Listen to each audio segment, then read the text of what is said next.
പറയുന്ന നാലാമത്തെ കാരണം എന്തെന്നറിയുവോ?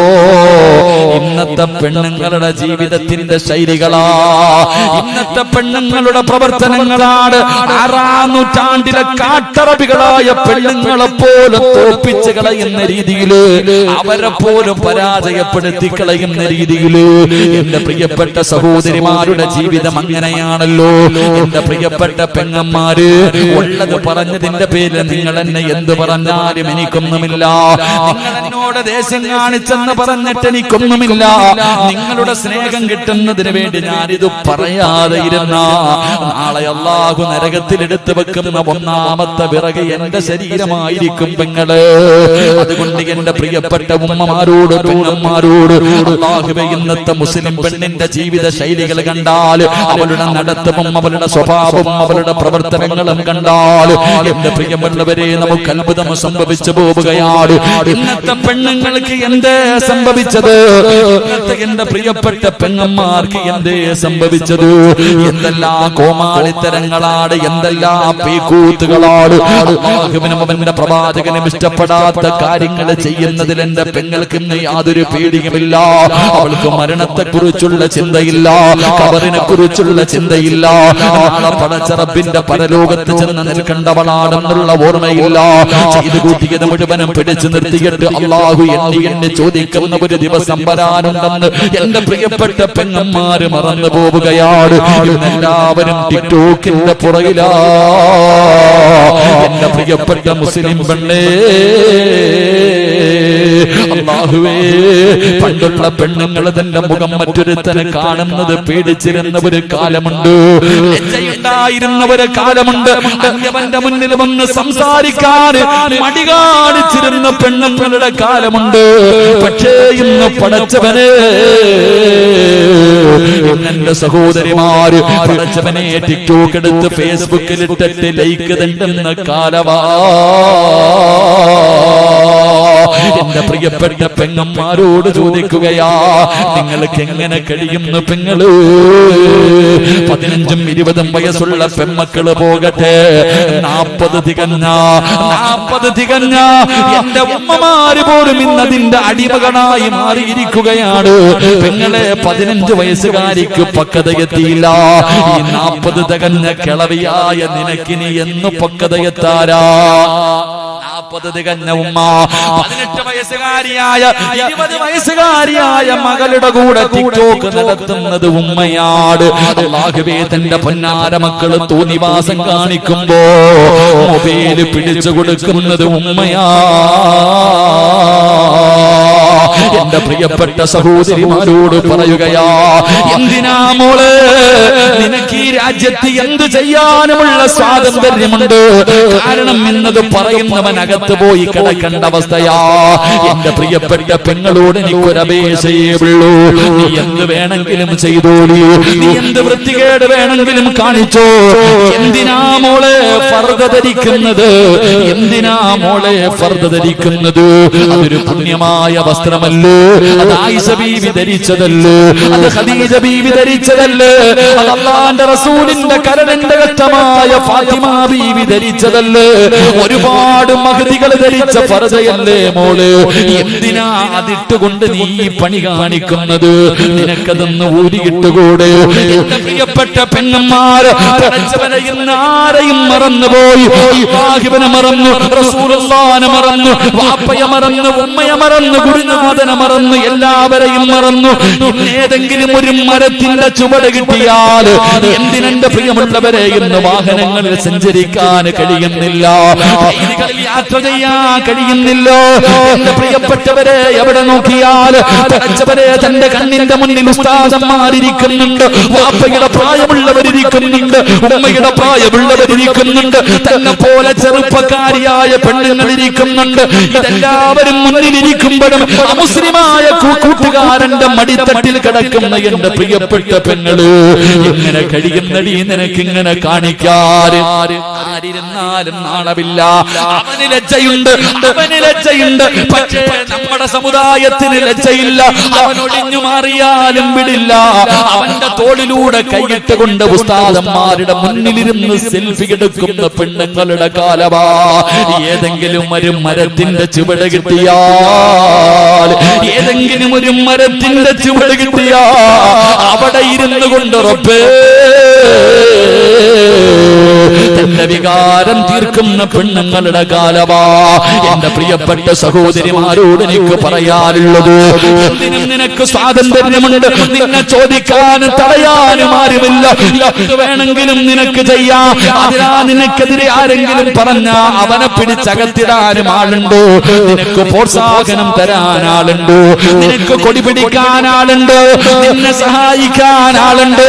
പക്ഷേ ഇങ്ങനെ നടക്കുന്ന പെണ്ണുങ്ങളോട് എനിക്ക് പറയാറുള്ളത്, ഒരു ദിവസം നിനക്ക് വരുമ്പോ നീ ഇവരെ എല്ലാവരെയും വിളിക്കണം മോള്. ഇതെല്ലാം കഴിഞ്ഞിട്ട് ഇന്ന് നിന്റെ കൂടെ എല്ലാവരുമുണ്ട്. പക്ഷേ ഒരു ദിവസം നിന്റെ കണ്ണിന്റെ മുന്നിലേക്ക് മലക്കുൽ മൗത്ത് അസ്റായീൽ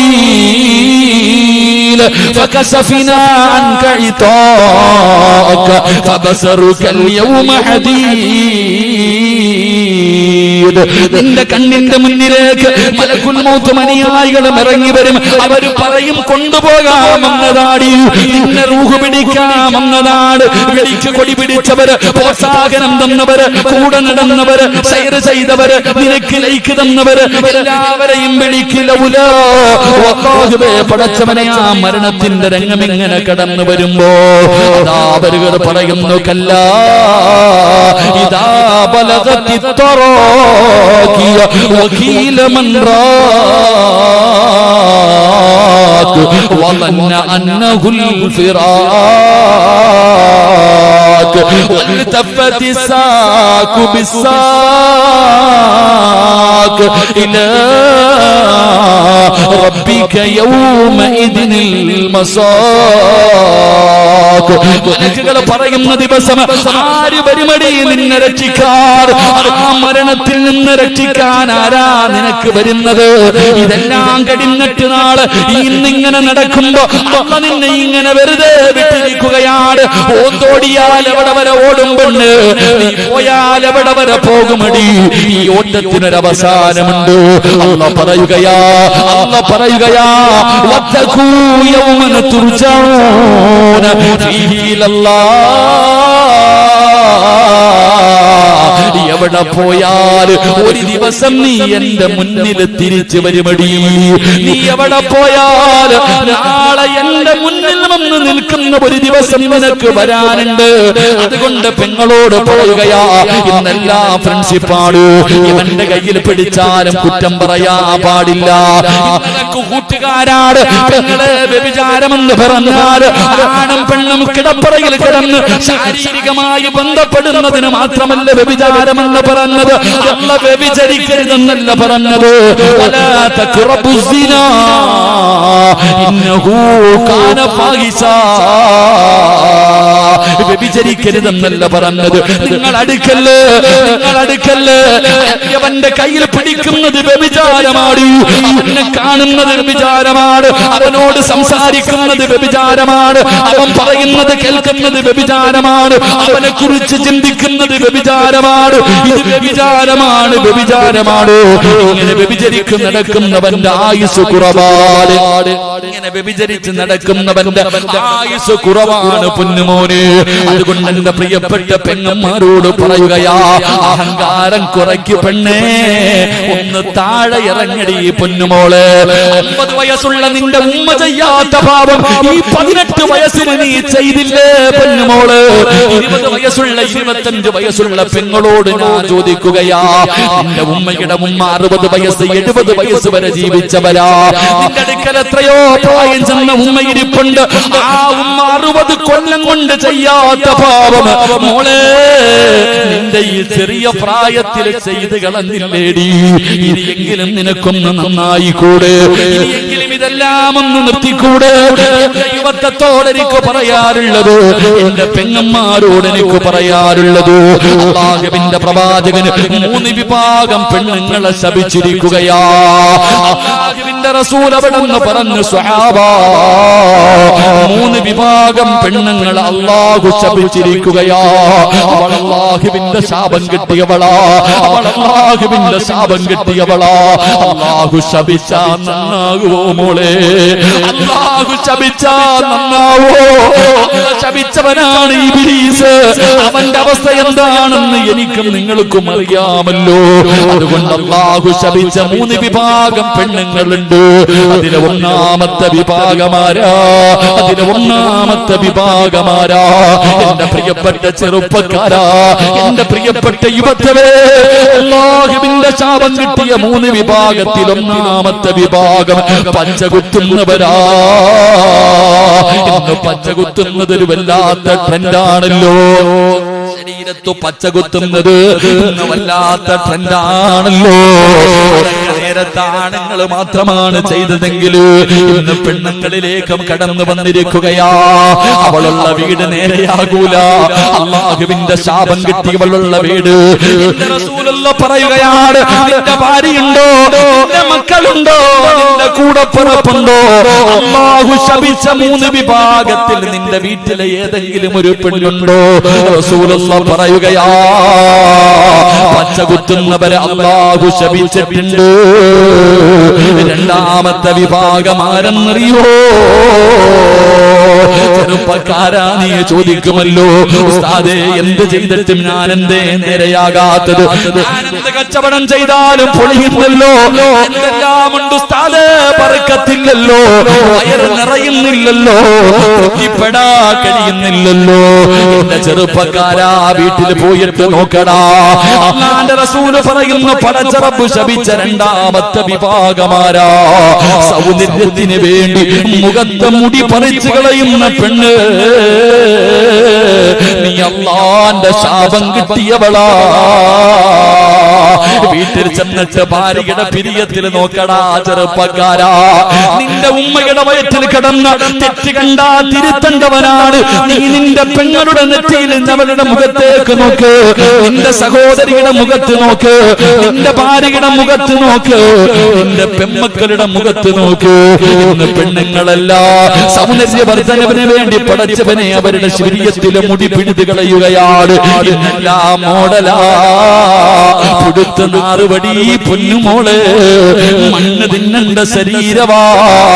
എത്രയൊക്കെ സൗന്ദര്യമുള്ളവളാണെങ്കിലും 3ന്റെ അന്ന് കബറങ്ങാടം പൊളിച്ചാ അല്ലാഹുവേ, ചിതലും പുഴുക്കളും താവളം പെരുത്തുണ്ടതിൽ സന്തോഷമാണവകൾ കൂടി ചെല്ലുന്നതിൽ. പൊൻവർണ്ണ കോമള മൃദുലമായ ശരീരമിൽ സമരത്തിലാണ് പരസ്പരം തിന്നുന്നതിൽ. കാർഡില്ലറേഷൻ വേണ്ട പോലതിലുണ്ട്, ക്യൂ സിസ്റ്റമില്ല, തള്ളലാണത് കൊണ്ട്. ഇതെല്ലാം പുഴുക്കള് തിന്നുന്ന ഒരു ദിവസം വരാനുണ്ട് മോളെ. നിന്റെ സൗന്ദര്യം നാട്ടുകാർക്ക് കാണാനുള്ളതല്ല, നിന്റെ സൗന്ദര്യം നിന്റെ ഭർത്താവിന് ആസ്വദിക്കാനുള്ളതാ. നാട്ടുകാരുടെ മുന്നിൽ സൗന്ദര്യമുള്ളവളാണെന്ന് തെളിയിക്കാ. തന്റെ മുഖത്തിലെയും തന്റെ പെരിയത്തിലെയും മുടി പിടിതു കളയുന്ന ഉമ്മമാരെ, അല്ലാഹു ശപിച്ചവളാണ് നീ, അല്ലാഹുവിന്റെ ശാപം കിട്ടിയവളാണ് നീ. അങ്ങനെ ഏതെങ്കിലും ഒരു പെണ്ണോ ഈ മഹാനിന്റെ ചാരത്ത് വന്നിരിപ്പുണ്ടോ? അല്ലാഹുവിന്റെ മുന്നിൽ പൊട്ടിക്കരഞ്ഞ് തൗബ ചെയ്തോ? അല്ലാഹുവിന്റെ മുന്നിൽ പൊട്ടിക്കരഞ്ഞിട്ട് തൗബ ചെയ്തിട്ട് അല്ലാഹുവിന്റെ സ്നേഹം നേടാതെ പോകല്ലേ. മൂന്നാമത്തെ വിഭാഗമാരാ? അല്ലാഹുവിന്റെ ശാപം കിട്ടുന്ന മൂന്നാമത്തെ വിഭാഗം എന്റെ പ്രിയപ്പെട്ടവരെ, നരച്ച മുടി മറയ്ക്കുന്നവരാ. പടച്ചവനെ ഇന്ന് പ്രായം മറയ്ക്കാതെ, ഇന്ന് പ്രായം മറയ്ക്കാ പടച്ചവനെ നരച്ച മുടിയുടെ മുന്നില് എന്റെ പ്രിയപ്പെട്ടവരെ കറുത്ത പെയിന്റടിച്ചിട്ട് നടക്കുന്ന ചെറുപ്പക്കാരാ, എന്റെ പ്രിയപ്പെട്ട പെങ്ങന്മാര്, അല്ലാഹുവിന്റെ റസൂൽ അവിടെന്ന് പറയുകയാ, നീ ശാപം കിട്ടിയവളാണ്, പടച്ചറപ്പിന്റെ ശാപം കിട്ടിയവളാണ്. അതുകൊണ്ട് എന്റെ പ്രിയപ്പെട്ട മാതാപിതാക്കളോട് പറയുകയാണ്, ഈ പറയുന്ന 3 വിഭാഗം പെണ്ണുങ്ങൾ നിന്റെ വീട്ടിലുണ്ടോ? അവർ അല്ലാഹുവിന്റെ ശാപം വാങ്ങുന്നവരാ.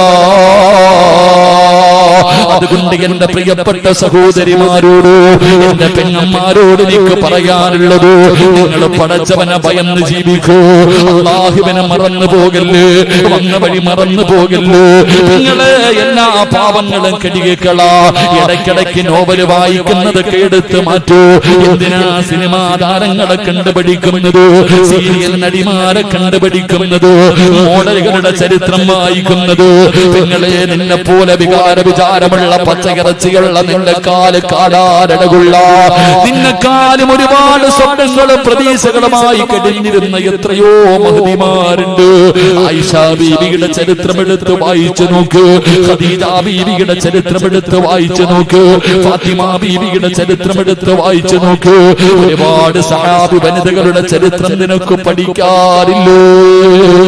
നഫീസത്തുൽ മിസ്രിയ എന്തൊരു സൗന്ദര്യമുള്ള പെണ്ണായിരുന്നമ്മ. ആ മിസ്റിന്റെ മാണിക്യത്തിന്റെ ചരിത്രം നീ വായിച്ചു നോക്കാത്തതുണ്ട്. റിന്നൂറിൽ മിസ്രിയാനെ നിനക്കറിയുമല്ലോ, മൈമൂനത്തിൽ മിസ്രിയാനെ നിനക്കറിയുമല്ലോ. ഒരുപാട് മഹദികളുടെ ചരിത്രം നിനക്ക് വായിക്കാൻ പഠിക്കാനുണ്ടല്ലോ. ഇടയ്ക്കിടയ്ക്ക് സമയം കിട്ടുമ്പോ അവരൊക്കെ അവരുടെ ചരിത്രങ്ങളൊന്ന് വായിച്ചു നോക്കിയിട്ട് നിന്റെ ജീവിതത്തിൽ മാറ്റം വരുത്താ തീരുമാനിച്ചോ? എന്റെ പ്രിയപ്പെട്ട പെങ്ങൾക്ക് ഞാനൊരു ചരിത്രം പറഞ്ഞു തരാ. മഹാനായ നബി മുഹമ്മദ് മുസ്തഫ സല്ലല്ലാഹു അലൈഹി വസല്ലമ തങ്ങള്, എന്റെ പ്രിയപ്പെട്ട പെങ്ങള്, സ്വന്തം നിലനിൽപ്പിന് വേണ്ടി പടച്ച റബ്ബിന്റെ ദീൻ മറന്നു പോകുന്ന ഏത് വൃത്തികേടുകൾക്കും കൂട്ടു നിൽക്കാൻ തയ്യാറാകുന്ന യുവത്വേ, അല്ലാഹുവിന്റെ പ്രവാചകൻ അവിടെന്ന് പറയുകയാണ്, ദഖൽതുൽ ജന്ന വസമിഅത് ഖശബതൻ. അല്ലാഹുവിന്റെ പ്രവാചകൻ സ്വർഗ്ഗത്തിലൂടെ നടന്നു പോകുമ്പോ അതാ മുത്തുനബിയുടെ മുന്നിലൂടെ സ്വർഗ്ഗത്തിൽ ഒരു പെണ്ണിങ്ങനെ നടന്നു പോവുകയാ. അല്ലാഹുവിന്റെ പ്രവാചകന്റെ മുന്നിലൂടെ സ്വർഗ്ഗത്തിൽ ഒരു പെണ്ണിങ്ങനെ നടന്നു പോവുകയാണ്. ആരാണെന്നറിയുന്നില്ല. അല്ലാഹുവിന്റെ റസൂലിനെ വല്ലാത്ത അത്ഭുതമായി പടച്ചവര്, എന്നെക്കാലം മുമ്പേ സ്വർഗ്ഗത്തിൽ ഒരു പെണ്ണ് കടന്നു പോകുന്നു. മുത്തുനബിയാണ് സ്വർഗ്ഗം തുറക്കുന്നത്. അല്ലാഹുവിന്റെ പ്രവാചകൻ സ്വർഗ്ഗത്തിലേക്ക് കടന്നു ചെല്ലുമ്പോ അല്ലാഹുവിന്റെ പ്രവാചകന്റെ മുന്നിലൂടെ നടന്നു പോകുന്ന ഒരു പെണ്ണിനെ കാണുകയാണ്. അല്ലാഹുവിന്റെ റസൂൽ ചോദിക്കുകയാണ്, ഫഖുൽതു മൻ ഹൗലാ, ആരാ എന്റെ മുന്നിലൂടെ നടന്നു പോകുന്ന ആ പെണ്ണാരാ? ആ സമയത്ത് മലക്കുകൾ പറയുകയാണ്, യാ റസൂലല്ലാഹ് ഹാദിഹി റുമൈസ, അത് റുമൈസയാണ് നബിയേ, അത് റുമൈസയാണ് നബിയേ. ആരാണ് റുമൈസ എന്നറിയുമോ? അനസ് ഇബ്നു മാലിക് റളിയല്ലാഹു തആല അൻഹു, അനസ് റളിയല്ലാഹു തആല അൻഹുവിന്റെ പ്രിയപ്പെട്ട മാതാവാണ് മഹ്ദി ഉമ്മു സുലൈം. ഉമ്മു സുലൈം റളിയല്ലാഹു തആല അൻഹാ, എന്റെ പ്രിയപ്പെട്ട പെങ്ങന്മാർക്ക് ആ സഹാബി വനിതയുടെ ചരിത്രം അറിയുമോ? അനസ് റളിയല്ലാഹു തആല അൻഹുവിന്റെ ഉമ്മയാണ്. അല്ലാഹുവേ, മഹ്ദിയുടെ ചരിത്രം എടുത്ത് വായിച്ചു നോക്ക് പെങ്ങള്. അല്ലാഹുവിന്റെ ദീനിന് വേണ്ടി സ്വർഗ്ഗം കിട്ടാൻ എന്തൊക്കെ ത്യാഗം സഹിച്ചവനെന്നറിയുമോ? പരിശുദ്ധ ദീനിനെ കുറിച്ച് കേൾക്കുകയാണ്, മുത്തുനബിയെ കുറിച്ച് കേൾക്കുകയാണ്. ഉമ്മു സുലൈം റളിയല്ലാഹു തആല അൻഹ മുസ്ലിമാവുകയാ. അല്ലാഹുവിന്റെ ദീനിലേക്ക് ഷഹാദത്ത് കലിമ പറഞ്ഞിട്ട് കടന്നു വരികയാണ്. മുസ്ലിമായിട്ട് ഉമ്മു സുലൈം എന്ന പെണ്ണ് തന്റെ പൊന്നാര അനസ് എന്ന് പറയുന്ന പിഞ്ചു മകന്റെ കയ്യിൽ പിടിച്ചുകൊണ്ട് വീട്ടിലേക്ക് കടന്നു ചെല്ലുമ്പോ മാലിക് എന്ന ഭർത്താവ് പറയുന്ന, ഉമ്മു സുലൈം, എനിക്ക് നിനക്ക് എന്നെ വേണോ, പുതിയ മതം വേണോ? നിനക്ക് ഇസ്ലാം മതമാണോ വേണ്ടത്, എന്നെയാണോ നിനക്ക് വേണ്ടത്? ഭർത്താവ് തന്റെ ഭാര്യയോട് ചോദിക്കുമ്പോ കുഞ്ഞിനെ കയ്യിൽ പിടിച്ചിട്ട് ഉമ്മ സുലൈം പറയുന്നു, മാലിക്കേ, എനിക്ക് നിങ്ങളെക്കാളും വലുത് അല്ലാഹുവിന്റെ ദീനാ.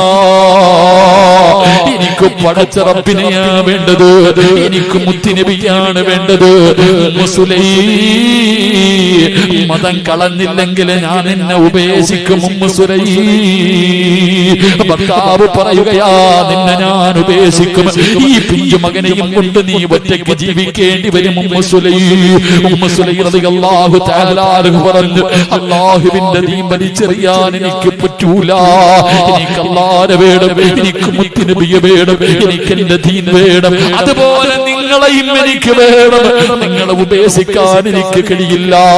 അതാ ഉമ്മ സുലൈം റളിയല്ലാഹു തആല അൻഹയുടെ മറുപടി കേൾക്കുമ്പോൾ മാലിക് എന്ന് പറയുന്ന ഭർത്താവുണ്ടല്ലോ, പടച്ചവനെ തന്റെ പൊന്നാര മകനെ കയ്യിലേൽപ്പിച്ചിട്ട് അവിടെ നിന്ന് വീട്ടിൽ നിന്ന് ഇറങ്ങി പോവുകയാണ്.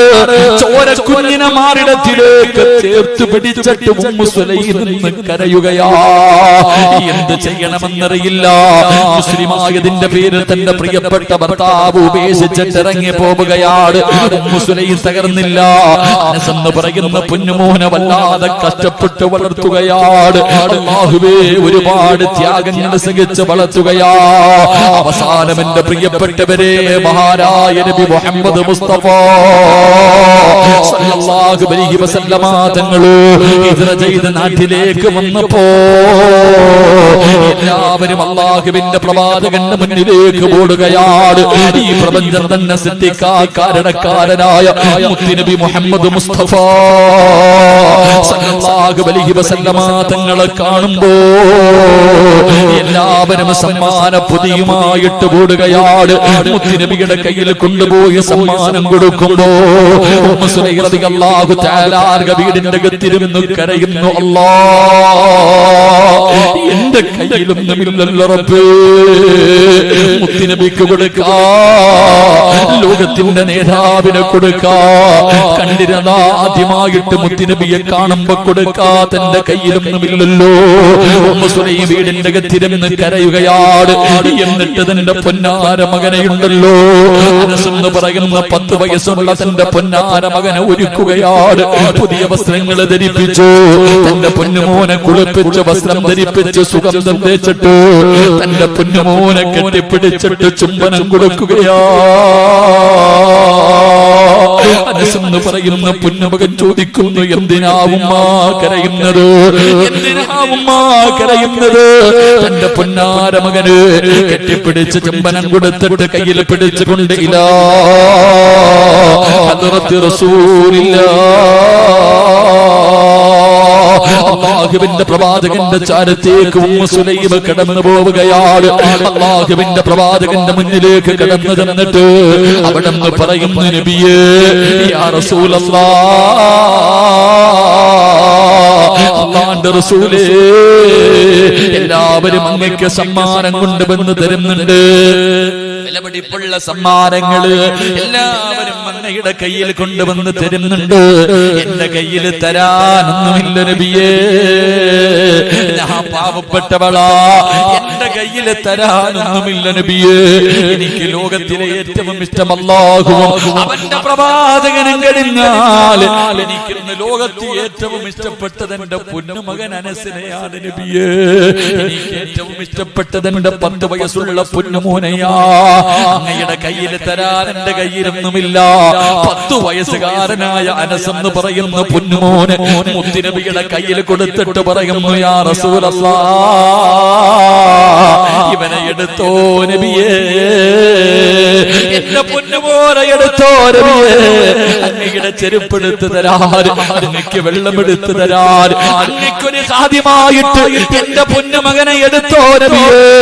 അനസ് എന്ന് പറയുന്ന 10 വയസ്സുള്ള 9 മാസക്കാലം ഗർഭം ചുമന്ന് മരണവേദനയുടെ വേദനയും പ്രസവിച്ച തന്റെ പൊന്നാര 10 വയസ്സുള്ള മകന് അല്ലാഹുവിന്റെ റസൂലിന്റെ കയ്യിലേക്ക് വെച്ച് കൊടുത്തിട്ട് ഈ ഉമ്മ പറഞ്ഞതെന്തെന്നറിയുവോ മോനെ അനസ്, നാളെ അല്ലാഹുവിന്റെ പരലോകത്ത് വെച്ച് കാണുമ്പോ ഈ ഉമ്മാനെ നീ കയ്യിൽ പിടിച്ച് സ്വർഗത്തിൽ കൊണ്ടുപോകണേ അനസ്. സ്വർഗത്തിൽ കൊണ്ടുപോകണേ അനസ്. അല്ലാഹുവിന്റെ റസൂലിന്റെ കയ്യിലേക്ക് തന്റെ പൊന്നുമകന്റെ കൈ പിടിച്ച് കൊടുത്തെന്ന് ചരിത്രം പറയുമ്പോ അല്ലാഹു ഇഷ്ടപ്പെട്ട ഒരു മഹാനിന്റെ ചാരത്ത് കടന്നു വന്ന എന്റെ പ്രിയപ്പെട്ട ഉമ്മ പെങ്ങന്മാരോട് ചോദിക്കുകയാ, ആ ഉമ്മ സുലൈം കിടക്കുന്ന സ്വർഗമുണ്ടല്ലോ, ആ സ്വർഗത്തിൽ കിടക്കുന്നത് പോയിട്ട്, ആ സ്വർഗം ചോദിക്കുന്നത് പോയിട്ട്, ആ സ്വർഗമെന്ന് കാണുന്നത് പോയിട്ട്, ആ സ്വർഗത്തിന്റെ പരിമളം 500 വർഷത്തെ വടി ദൂരം വരെ അടിച്ച് വീശുന്നുണ്ട്. അന്ന് ശ്വസിക്കാ, അതൊന്ന് ശ്വസിക്കാ നമുക്ക് അർഹതയുണ്ടോ പെങ്ങള്? അതുകൊണ്ട് എന്റെ പെങ്ങളോട് പറയുകയാ, അഹങ്കാരമൊക്കെ മാറ്റുമോളെ, എപ്പോഴെവിടെ വെച്ചാണ് മരണം വരുന്നതെന്നറിയില്ല. അതുകൊണ്ട് എന്റെ പ്രിയപ്പെട്ടവരോട് എനിക്ക് പറയാറുള്ളത് ഞാൻ നിർത്തുകയാണ്. ഇന്നലെ കണ്ടവനെ എന്ന് കാണാത്ത ദുനിയാവാ. നമുക്കൊക്കെ ഒരു ചിന്തയുണ്ട്, നമുക്കൊന്നും രോഗമില്ലല്ലോ, ക്യാൻസർ ഇല്ലല്ലോ, ട്യൂമർ ഇല്ലല്ലോ, കിഡ്നി തകർന്നിട്ടില്ലല്ലോ, എനിക്ക് പ്രായമായില്ലല്ലോ, ഞാനിപ്പോഴെങ്ങും മരിക്കൂല, ഇനിയും ഒരുപാട് കാലം ജീവിക്കുമെന്ന ഒരു ധാരണ നമുക്കുണ്ട് മുസ്ലിമേ. എങ്കിലാരാ പറഞ്ഞത്, എങ്കിലാരാ പറഞ്ഞത് തുഅമ്മീലു ഫിദ്ദുനിയാ തവീലൻ വലാ തദ്രീ إلى جنة ليل هل يسوء إلى الفجر وكم من صحيح مات من غير علة وكم من مريض عاش دهرا لا تجري. കവി എവിടെന്ന് ചോദിക്കുകയാണ്, കവി എവിടെന്ന് ചോദിക്കുകയാ. നമ്മുടെ ചില പ്രവർത്തനങ്ങളും നടത്തവും നമ്മുടെ ജീവിതവും കണ്ട ഒരിക്കലും മരിക്കാത്തവനെ പോലെ ഇങ്ങനെ നടക്കുന്നവരോട് കവി ചോദിക്കുകയാ, ഇലാ ജന്ന ലൈലുൻ ഹൽ തഈസു ഇലൽ ഫജ്രി. രാവിലെ സലാം പറഞ്ഞിട്ട് ജോലിക്ക് പോയ നിന്റെ വാപ്പ എവിടെ പോയടാ? രാവിലെ ജോലിക്ക് പോകുവാണെന്ന് പറഞ്ഞ് കെട്ടിപ്പിടിച്ച് ചുംബനം തന്നിട്ട് ജോലിക്ക് പോയ നിന്റെ വാപ്പ എവിടെ പോയി?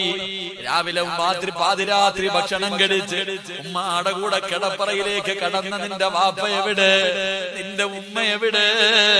രാവിലെ പോയവർ വൈകുന്നേരം തികച്ചില്ല, വൈകുന്നേരത്തെ കടന്നവര് രാവിലെ എഴുന്നേറ്റില്ല. കണ്ടില്ലേടാ കൊണ്ടുപോയത് മൂക്കിന്റെ ദ്വാരം പഞ്ഞി കൊണ്ടടയ്ക്കുന്നേ. കാണേണ്ടവർ കണ്ടോ ഇതാ പൊതിയുന്നേ. മയ്യത്തുകട്ടിൽ തോളിലേക്കുയരുന്നേ. പുരയ്ക്കുള്ളിലപ്പോൾ രോദനം ഉയരുന്നേ. അരുമക്കിടാങ്ങൾ വാപ്പയെ വിളിക്കുന്നേ.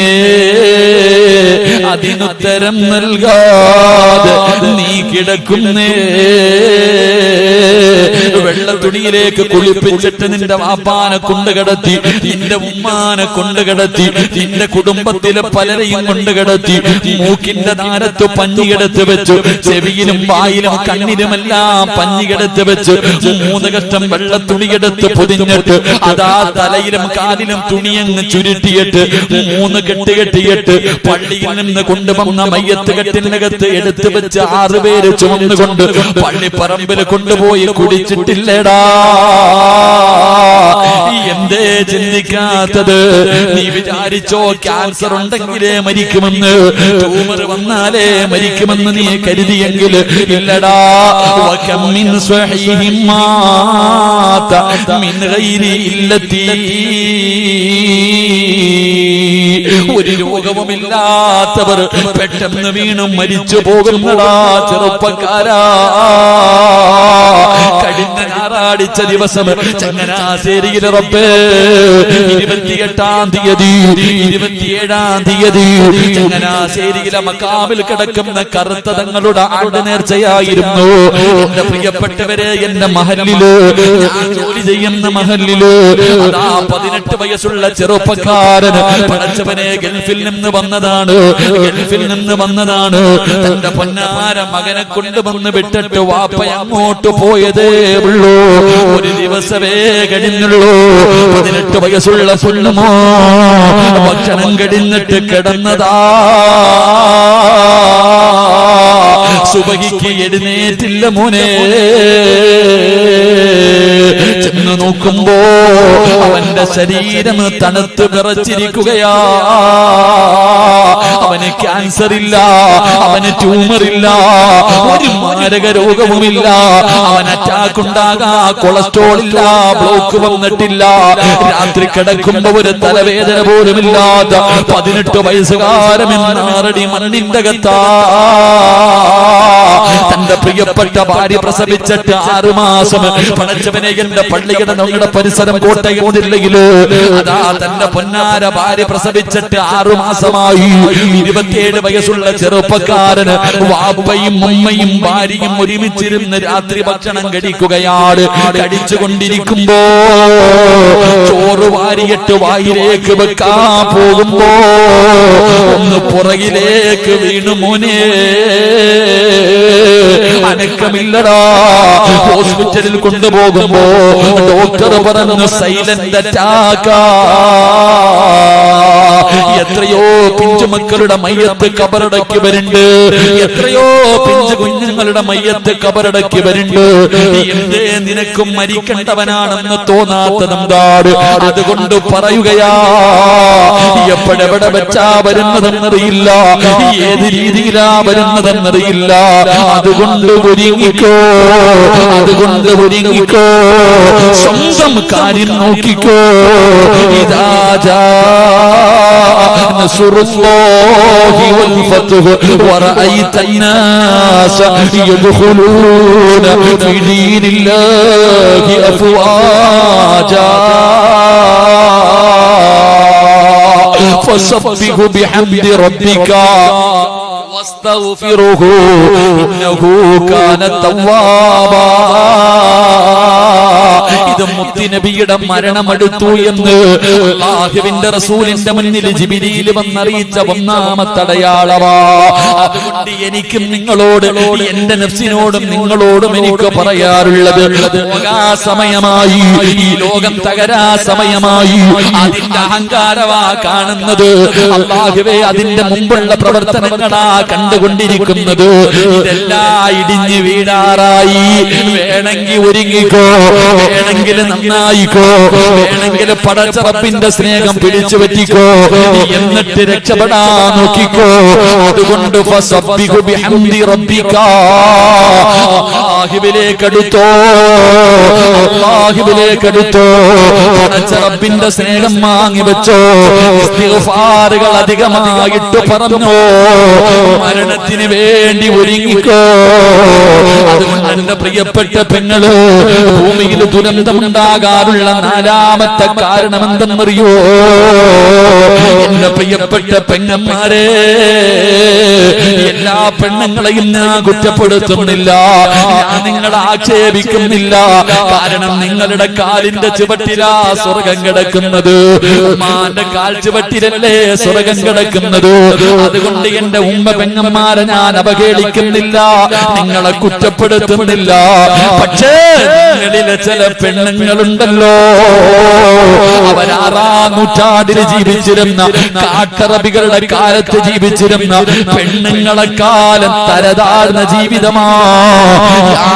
ഇരുണ്ട യുഗമെന്ന് വിളിക്കുന്ന ഡാർക്ക് ഏജിലെ പെണ്ണുങ്ങളെക്കാല് കഷ്ടവാ.